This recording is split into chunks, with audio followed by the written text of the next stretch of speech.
Chapter 11. 11. Right. The snare. The torches were damp, but at last they managed to light one. The map, tightly rolled and securely wrapped in Rowan's clothes during the swim, had survived. John and Marley crouched beside Rowan as he unrolled it and spread it out on his knees. The red lines continued upward, twisting and turning, and in the next blank space, the verse Rowan had come to expect had appeared. Left or right, which will you take? For both of them your heart will break. One is cruel, one is fair, one a passage, one a snare. Choose the one that hides the light, and you will know your path is right. They all looked up at the huge stone face. The gleaming eyes still cast their reflections over the water, and now that they were directly below them, they could see that they were hollow. They were entrances. To what? Which one was the door that led to the mountain top? Rowan bent his head to the map again. The outline gave no clue. There were no markings showing twin passages. The only clues were in the verse. We will look at both and decide, John said. But when they had climbed the rocky face and peered into its eyes, they found that both caves looked alike. The walls of both were gleaming with a strange white-blue fungus that shone in the dark. Both were roughly the same size and shape, though the left was slightly higher and wider than the right, and from both came the sighing, breathy sound. What does it mean, one is cruel, one is fair? Demanded Marley. They are both the same. It says we should choose the one that hides the light, Rowan pointed out. Perhaps we should try each of them in turn to see where the torch flickers and dies.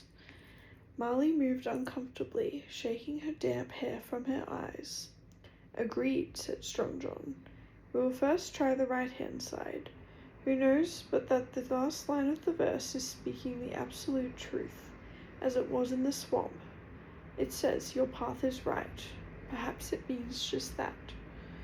They held up their torch to Alun and watched him raise his answer and turn away to begin his lonely journey back to the cave entrance. Then they crawled up into the right-hand passage. It curved immediately, then curved again, and Rowan soon lost his sense of direction. He could walk upright, but Marley and John had to bend their heads slightly, for the roof was low. They crept along, stumbling on the rocky floor, and the flame of the torch burned as brightly as ever. Then abruptly they came to a halt. In front of them, the cave-like passage narrowed into a low tunnel, barely large enough to crawl through. That settles it, panted Marley. A snare if ever I saw one. Now we try the left. It was too much to hope for straight advice from Sheba. The left-hand passage was easier to walk in.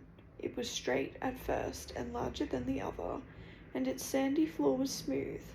But again the flame of the torch did not flicker. They walked on, turning corner after corner in increasing puzzlement.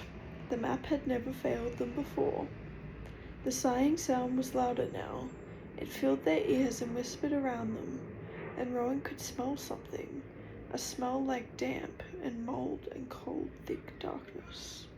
At first he thought it was his imagination, or the glowing fungus on the walls. He rubbed his fingers over it and smelt them. No, the fungus smelt of nothing at all as far as he could tell. Strong John, who was leading, slowed and finally stopped as the tunnel curved yet again. Go on, John, called Marley impatiently. The faster we go, the sooner we will be out of here. The tunnel is starting to go down quite steeply now, John said. The walls are smooth with no handholds, and the sand will make it difficult for us to keep our feet. I do not like this place, Rowan murmured. It looks fair, as the rhyme said, but it feels like danger. One is cruel, one is fair, one a passage, one a snare. Fear flooded in his chest. Nonsense, Marley said. We have no choice. The other way is blocked. Not quite blocked, said John, turning to face her. There is room to crawl.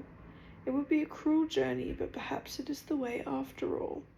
The verse, remember, rhymes fair with snare, and I agree with Rowan. This place smells of death. You are both absurd, breathing in short, shallow gasps. Marley pushed past Rowan. She grabbed the flaming torch from John, darted around him, took 2 steps, and slipped.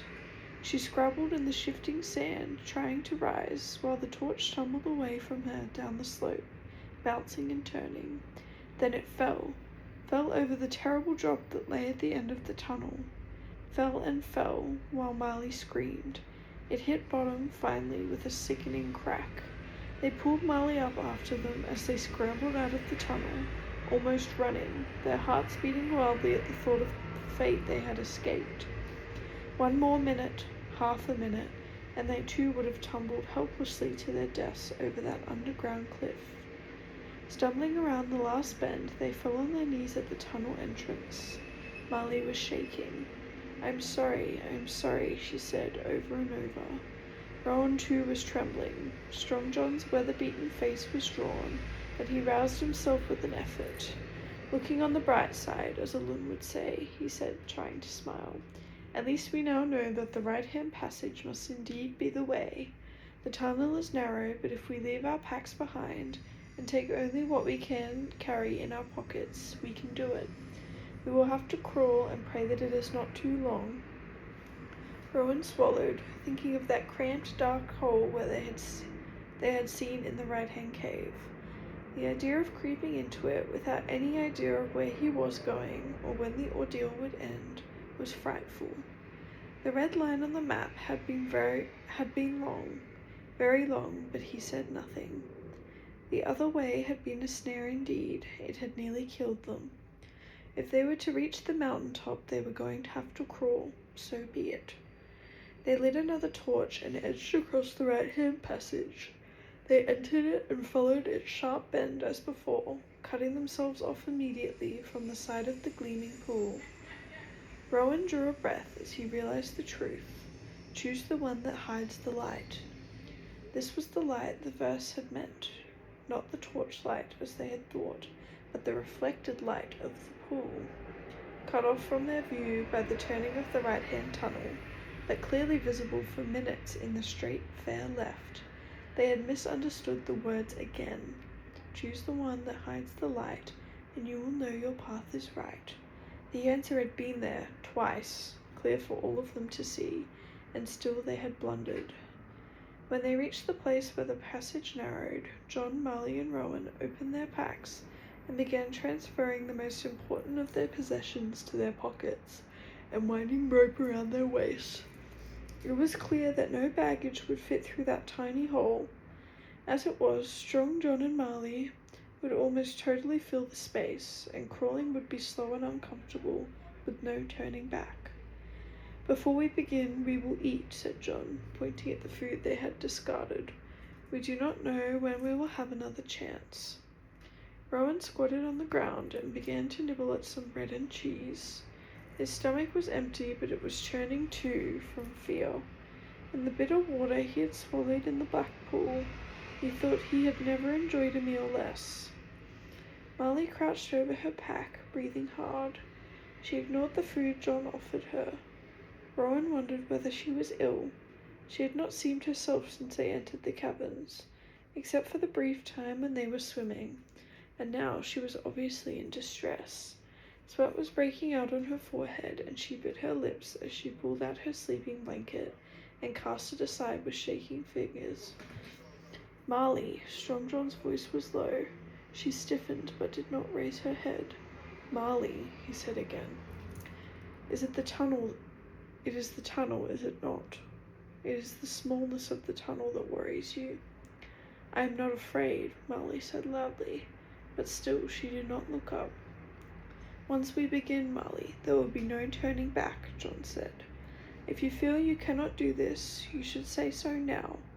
You have been uneasy ever since we entered the caverns. We have all seen that. You fear enclosed spaces. I do not. I am not afraid, Marley said again, but her voice was thick. She threw back her head and looked John in the eye. She was quivering with fear and tension. I am ready, she said. Let us begin. She walked to the narrow opening and threw herself to the ground. Slowly she began to wiggle into the tunnel. They watched her head and shoulders disappear into the gloom, then her body, then her legs and feet. They felt her agony of mind as if it were a living thing, but they could do nothing but wait.